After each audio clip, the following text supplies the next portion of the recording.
Welcome to the Education Exchange. I'm your host, Jeremy Calles, Superintendent here at the Tolleson Union High School District. And I have with me today one of our principals, Mr. Travis Johnson. Travis, go ahead and introduce yourself to Good the morning. audience. I'm Travis Johnson, Principal Alternative Education, CEA in Lighthouse Academy. All right, so let's tee off the conversation on alternative education. Now, you've introduced both of them. It's CEA and Lighthouse. Yes. But for our parents and students out there, can you explain the difference? The difference between uh, the mindset behind CEA and the mindset behind Lighthouse. Well, I think the main difference is how we use it in our continuum of service. We're unlike any other alternative program. When you think of alternative education, when I'm interviewing or meeting with students from back east, it's a negative connotation. We look at it as more of a non-traditional. So with Lighthouse Academy, students that have made some poor choices on campus that needed a more structured environment is something that we thrive for. And I would say CEA is more of that social emotional, that flexible schedule. They just don't want the busyness of the big, huge campus. So it varies on the instructional pieces, but still in-person instruction, but just a little bit different. I would say strategies and care that they don't get on a big campus. Now, you mentioned that they're both programs right now, but I know that they're applying for becoming an alternative school to be their own separate school. Can you explain how that's going to change anything, if anything? I would say in the short term, nothing much changes because we've set ourselves up to run like a school, and I'm very really particular with. I want students to experience the high school experience, even if it's in an alternative setting. With the new state ID, we had to get a CTSD number, and that was mandated by the state. So again, nothing changes with us. We applied to be an alternative school in the state of Arizona. And I think the biggest thing that will be different is the accountability piece. There's a lot of back-ended stuff that homeschools take on that we don't. Now we're going to have to report on graduation and how we're growing and things like that. So just the back-end piece will be the difference. But the front end, you're getting the same services that you get right now. Now, as we're finding more students needing these types of environments, for whatever reasons, maybe post pandemic, not as comfortable with a large comprehensive high school and having thousands of students, they just need a smaller setting. I know that we are looking at building new spaces for both CEA and Lighthouse. Can you give some of your ideas of what you'd like to see in that new space for the students and the school going forward? I think the number one goal is to look like a school. I think we're merging this year with we're getting there with the identity piece and with our new logos and things like that. Like we want that identity piece up, but I think the biggest thing is let it look like a school. Let it have all the bells and whistles. And what do you do with that bells and whistles? We can construct that school to be heavy on the CTE side, hands-on opportunity side, but it's still that academic piece. But I think the biggest thing when we look at our schools and how they look is what the students are gaining from. Is that are they proud of coming to CEA or Lighthouse? Because that's the old goal. It's not a place where you go where you get lost. No, we want you to flourish. We want you to just to continue being a good student, being a good citizen. Now, at both of these programs right now, I know that when students go over there, they don't completely lose touch with the ability to be a part of the comprehensive high school experience. Can you talk a little bit about for those students who they want that smaller setting throughout the daytime, or they need a flexible schedule because of things that they have going on in their personal life? Maybe they've had to start taking on a job during the daytime or something else.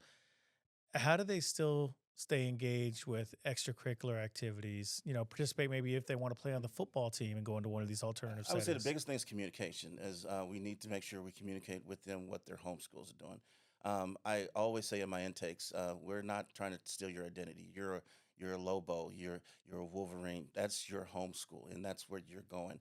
But it's just you're getting your education with us. So I've had many students that have participated in band, choir, football, softball, baseball. So again, you're still able to participate on campus in those extracurricular activities and clubs.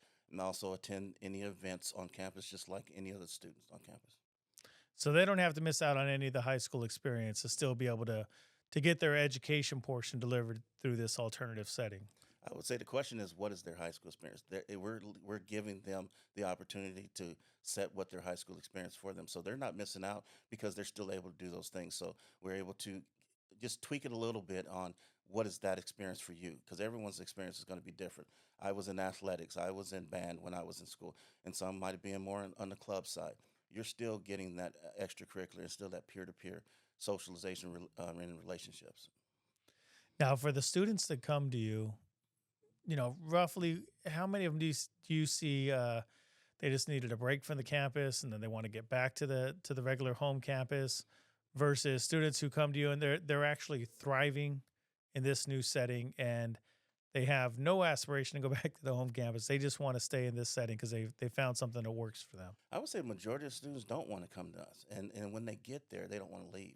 So I think that's my test right there. Is students come to us for all different reasons. Things are going on in their lives, and they need to take a pause, a timeout.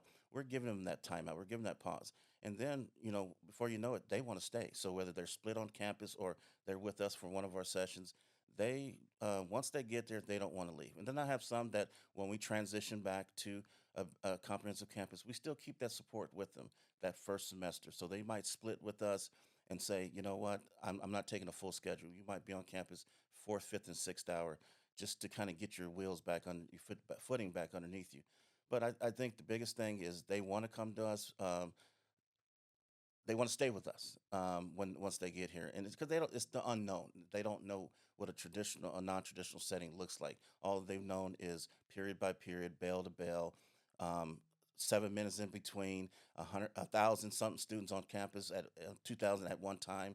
So it's just busy, and so we want to slow it down a little bit and then get them back on campus.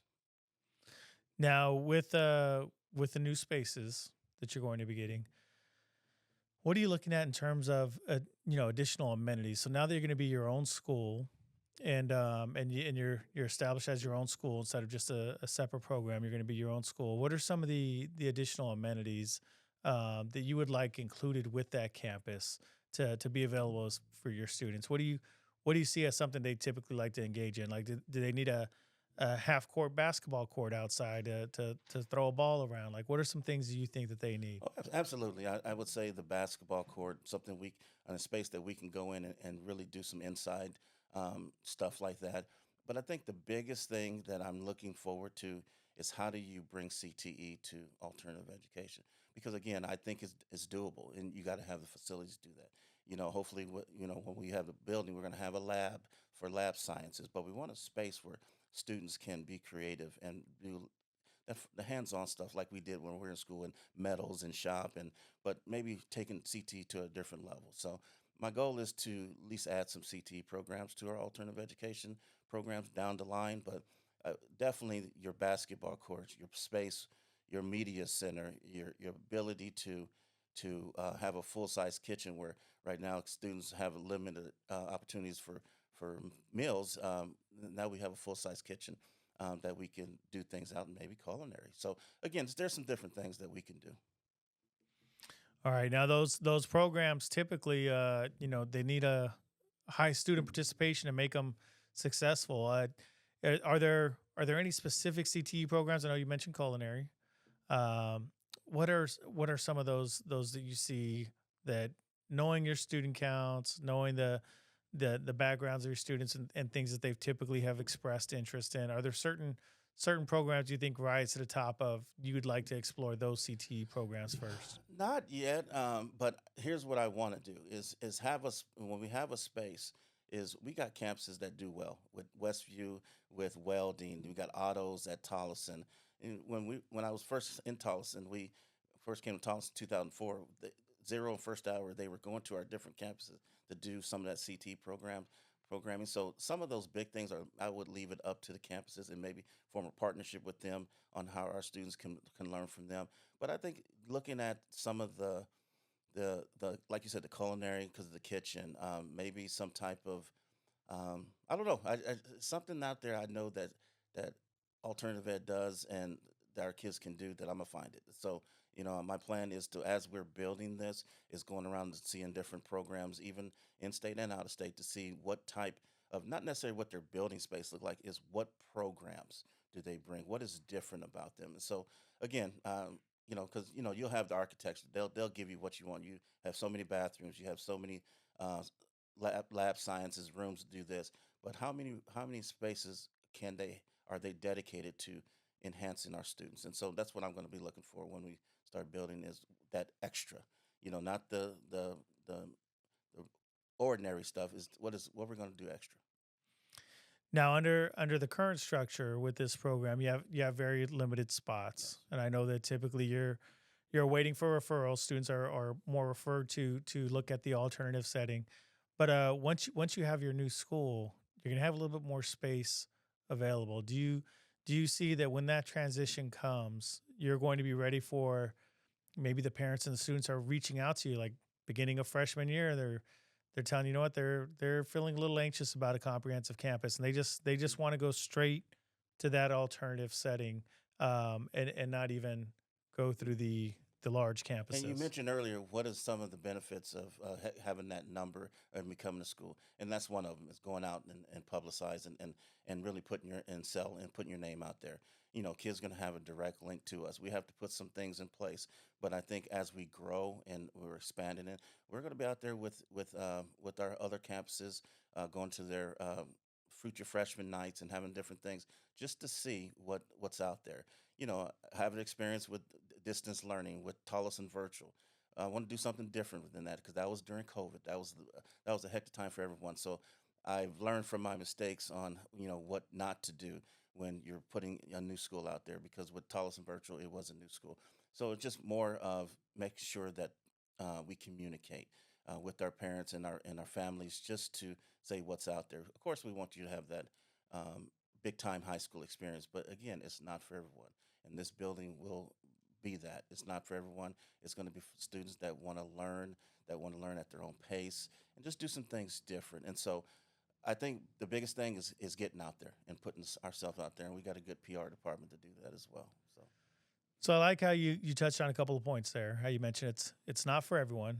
So it's an alternative setting, so it wasn't designed to be for everyone, but it's everything to the people that it is meant for. absolutely. Um, Describe for me that type of student, the students that you mentioned before, how they're students who they come to this alternative setting. They didn't really want to go there at first, but then once they get there, they never want to leave.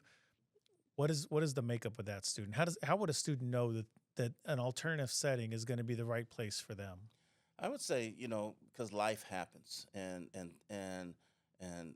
things happen in our lives that we need to slow things down. And so, just making sure that we're connecting with our school counselors on campuses and our social workers and our interventionists, just to make sure that we're identifying those kids. I don't have a complete profile of that student just yet, but because it is different, every student is different. But again, just knowing that connection piece, and getting some eyes on them by an adult, a Tolleson district adult, whether you're at one of our schools, that's going to be the main thing. And then from there is knowing what services are out there. So I would say that student that life happens, you want to take a time out, and that campus life is a little bit too busy, and you still want to get up in your education. That's what we're for. And again, we're not trying to take away the identity of their home school.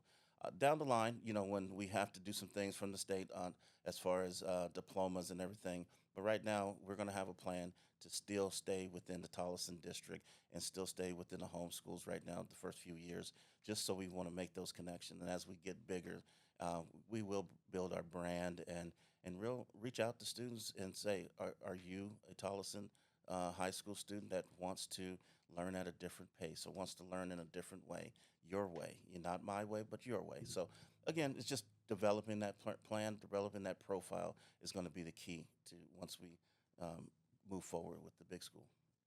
And we know that life happens on campus, off campus.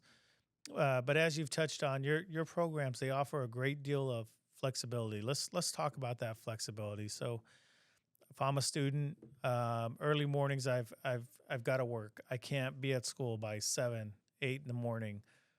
What are my options in the alternative setting? Right now we have two sessions, a morning session and an afternoon session. And then maybe down the line we'll have an evening session. So again, our goal is to make the right fit for you. And I think the biggest thing we want to make sure parents understand, it is still in-person teaching. It's still in-person learning. We cannot they cannot sit on the computer all day. Yes, technology is something that we need, and we need to look at different avenues. But I think with our students and any students, there's still that face to face that is very important. So I think the biggest thing with our program is we still are teaching, whether it's math, whether it's science, whether it's English. We're still in person learning. Our teachers go to PD, go to other schools to learn. This is still Tolleson curriculum. So again, just that student that needs a flexible schedule, that's where we're at. We have a midday section, a set session. We'll have an evening session down the line. So there's going to be something for everyone. Now, in those flexible settings, uh, our standard classrooms will have anywhere from 25, 30 students in them. What does the class size look like in the alternative environment? Well, it varies because we get students throughout the year, and our teachers do a hell of a job. Excuse my language, but a heck of a job just to um, teach all levels. And so you might be a sophomore. You're still getting sophomore English. You're still getting geometry, but it's in a smaller setting. It might be right now 10 students max in your classroom. And it depends on if we get bigger. It might be 12 to 13. So again, it's that smaller environment. So I say anywhere between 5 to 10 students, depending on the subject. Whether it's algebra 2 and financial, that's our biggest one. So we usually hold a classroom in the lab because it's 16, 17 students. But when you're talking about your lower levels, it's anywhere between 5 to 10 in a classroom. And that's amazing class size. I think there's a lot of studies that show that once you can get class size below 15, there's a significant jump in academic achievement. So I can see why students, falling in love with that setting because you're getting a lot more one-on-one time with an instructor who's helping you to catch up and who is personally aware of your strengths and weaknesses and able I to think the help. other biggest thing too is we're able to stop and start when we want to. So that teacher is with 5 to 10 students can make sure everyone in that class is getting it. Whereas you're on a campus, you have 30 something students in class. It is very difficult for that teacher to move on unless everyone gets, and they do a good job. And so I think the biggest thing we're able to stop and start and go as fast as we need to, or go as slow, because the student is just not picking up, grasping the material. Yes, so that pacing, being able to control the pacing, yes, that's a great benefit for both the students and for the teacher to make sure that they're moving everybody along and helping them progress. What are some of the other benefits that you would see for the alternative setting? Well, I again, it's number one, a modified schedule. Again, just changing the structure a little bit. Instead of going from period to period, 6 different teachers a day, they're not doing that. So that within that session, they're still going having direct instruction, but like you said, it's the pacing, it's how we transition. So again, students that don't like transition time, it's going to be less transitions. Students that hate to say it, there's 12 to 13 kids in the restroom at one time sometimes. Again, they're able to go to the restroom. They sign in and sign out again because of safety type of thing. So they're able to take a break when they want to on their small patio. Again, there's a lot of benefits for that student that uh, needs to reset themselves. And so every student specific is different. And so we just need to make sure that we know our students. So that relationship is going to be important with our school counselor, with our admin assistant, with our behavior specialist. One of our goals is culture and climate, making sure students are being taken care of the whole day, the whole student, making sure we not only mess with them academically, but make sure that behaviorally they're doing okay. Because again, if a student's not doing well, they're not learning. If students is upset because the girlfriend broke up with them, or they got grounded because they didn't do the chores, they're able to talk to an adult to make sure. What did you do right the next time? We're a lending ear. We have adults there, behavior specialists. As students are coming in and out, we kind of do what I call a temperature check at the beginning of every session. We want to rate them. We want to know what's their mood. It's little emojis. If you're in a good mood, you're going to check the happy face. If say you're not, say you're upset, say you're depressed, once you submit, a behavior specialist is going to send you a message in Teams and say, "Hey, you're all right. Do you want to talk?" And you maybe not right now, maybe later, but we have eyes on that student. And so again, I think the biggest thing is make sure you have eyes on students and doing those temperature checks throughout the day to see how they're doing. So it's just educating the whole student, whole child. Now, one of the other pieces that we know is key for academic success is parental engagement and parental involvement. When students are in these alternative settings, um, what type of outreach do you do with the parents to make sure that the parents are, staying up to date on their students' progress, or even trying to get them somewhat involved with helping with their students' progress? How do you guys interact with the parents? It's funny you say that's one of my goals in my evaluation is how do I reach out to parents. And before COVID we used to good job doing that. We used to have open houses, we used to do student led conferences. We're going back to that. So again, as parents come in, the only time they used to hear from me was during the intake and nothing else afterwards. And so again, we want to make sure that the parents know on what a day looks like with their student. So we do open houses every quarter. That's our goal. They'll do open houses every quarter, send in a weekly newsletter, those type of things. We still got a ways to go, but that's our goal, is to make sure that we reach out to parents. We used to uh, participate in Tolleson days when they were painting houses down years back. So we want to get reach out in our community and really just reestablish ourselves, because I think that's the biggest key to CEA and Lighthouse is kind of that reestablishing ourselves. We used to go down to the elementary schools and read to uh, first graders and kindergartens. We haven't done that in a while. So again, we're always looking for different ways to reach out to our families. Now, one of the things I like to say about high school is we're kind of like an airport, right? We're not the destination, but we can help you get to anywhere you want to go. I know that the district as a whole has Commitment Day, where we like to bring out all the students and show them all their possibilities for life after high school. But I know you take some of those efforts on your own also within the CEA and Lighthouse campus. So what does that look like for college, career, military? What other opportunities do you bring to them to keep their eyes on the prize and know that there's life after high I school? think you're reading my mind. Just past Thursday, right before spring break, we had our annual alternative ed college and career. And so we had over 21 vendors. We had military, we had ASU, we had different companies around, vendors around. So every year that event gets bigger and bigger. And again, just it goes back to just because you're in an alternative setting or alternative program doesn't mean that you're not advancing. And so my goal, my job, my responsibility is to bring people to them.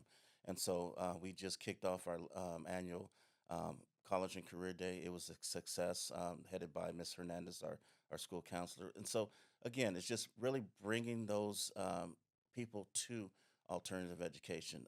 One of the things we're going to go back to is bringing in guest speakers, and not your guest speakers that have made it because things were easy. I want guest speakers to come to us that I went through something. I went through some stuff, and now I'm a doctor. Now I'm a dental hygienist. Now I'm X, Y. I'm in the military, so they can see. Our students can see. There's a pathway for you. It doesn't have to be college. It can be career. It can be this. So again, just my responsibility as an educator is to provide our students with what they need. And so again, just some of that college and career day, going to commitment day, participating in FAFSA, and really just in bringing in those guest speakers that have different careers and things like that. I think ASU wants to do a STEAM project with us from our college career day. So we're going to be looking at different things like that. I know GCU has that forensic day that we take kids to. We used to take kids to. We take students to EMCC on a field trip. So again, our job is to expose them and expose them what's out there. And you know what? And we ask students what they need. This past year, we asked who you want us to bring in. We'll bring them in. We'll contact them. We've had UTI out there at one time. We've had just different just different vendors out there that really our students love to see. So So we do this show for all of our parents and students. We try to reach out to them and enlighten our parents and empower our students. what are some last takeaways that you'd like to put out there, whether it's for the parents, for the students, things you'd like them to know both about CEA and Lighthouse, especially those who are planning their high school path. What's some stuff you'd want them to know? I would say make sure you contact the school. Make sure you contact your school counselor, your assistant principal there, because it never fails. Once or twice a year, I've had a parent say, "I wish I knew this program when I was in school," or "I wish I knew about this program when my other child was in school." So again, I think my responsibility as the principal is to make sure we get our name out there and make sure, and that means updating our website. So again, I just want parents to know that there is an alternative, and an alternative is not a bad thing. It's a non-traditional. It's We're taking care of your child because again, we're Tolleson Union High School District, and we do take care of our students. And so again, I'm no different than any other our other comprehensive campuses. We're just we just educate different way. So we're still a public institution. We're still able to take any student that and try to mold them to the best way we know how. And I know they do a good job on campuses too. So it's just giving that extra option. Well, we appreciate you recognizing that it's not always one size fits all, that Absolutely. sometimes we need that different setting for our students. And appreciate you coming on to the show today to be able to share that information with all of our listeners. And we appreciate our listeners for tuning in once again to the Education Exchange, where we aim to enlighten our parents and empower our students. And we're looking forward to seeing you again next time.